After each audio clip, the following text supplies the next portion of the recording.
जैसा कि आप सभी जानते हैं कि अभी हमारे प्रधानमंत्री जी ने तीनों कृषि कानून वापस लिए और किसानों से यह कहकर माफ़ी मांगी कि कानून तो सही थे, लेकिन उनके समझाने में ही कहीं तपस्या में कमी रही,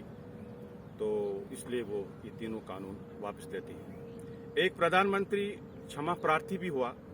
और ये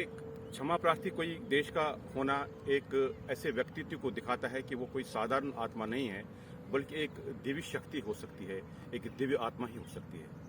वरना हमारे देश ने ऐसे प्रधानमंत्री भी देखे हैं जिन्होंने कश्मीर के 2 टुकड़े कर दिए और उसके बाद भी अपने अहंकार के चलते देश इस कश्मीर को यूएनओ तक ले गए, लेकिन देश से माफी नहीं मांगी।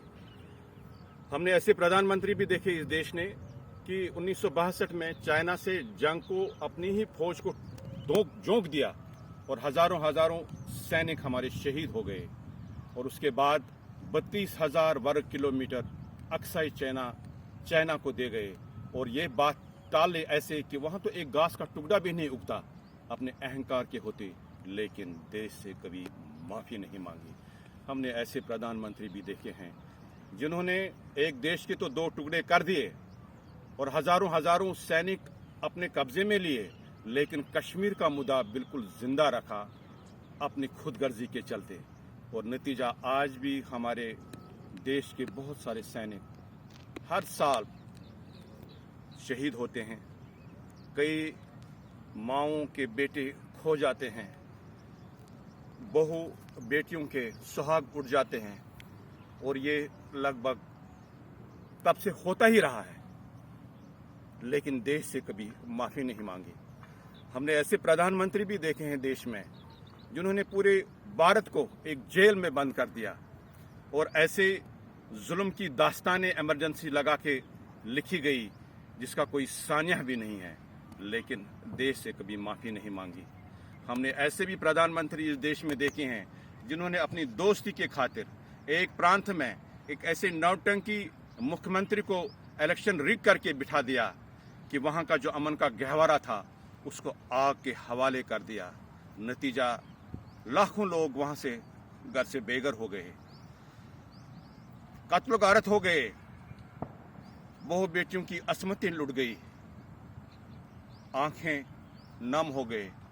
दिल टूट गए, लेकिन देश से कभी माफी नहीं मांगी गई। हमने ऐसे भी प्रधानमंत्री देखे हैं जिनके होते हुए आए दिन बड़े बड़े घोटाले होते रहे हमारे देश में और वो मौन होके आंखें मीच के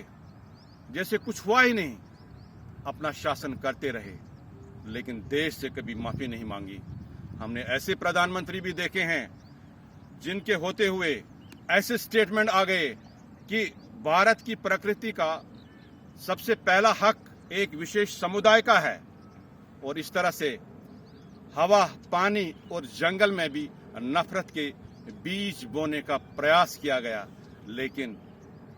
देश से कभी माफी नहीं मांगी। और आज के प्रधानमंत्री जी ने देश से देश के किसानों से माफी मांग के एक अपने ऊंचे व्यक्तित्व का एक बार फिर परिचय दिया। और मैं कहता हूं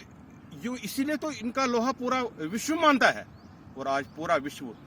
कहीं भी ये चले जाएं अपना रेड कारपेट और बाहें पसारे इनके स्वागत के लिए तैयार हो जाता है। ऐसे प्रधानमंत्री को मैं दिल की गहराइयों से नमन करता हूं और देशवासियों की तरफ से उनके लिए बस यही कहता हूं, हजारों साल नरगिस अपनी बेनूरी पे रोती है, बड़ी मुश्किल से होता है चमन में दीदा वर पैदा। आज के इस प्रधानमंत्री को मैं दंडवत प्रणाम करता हूं। जय हिंद।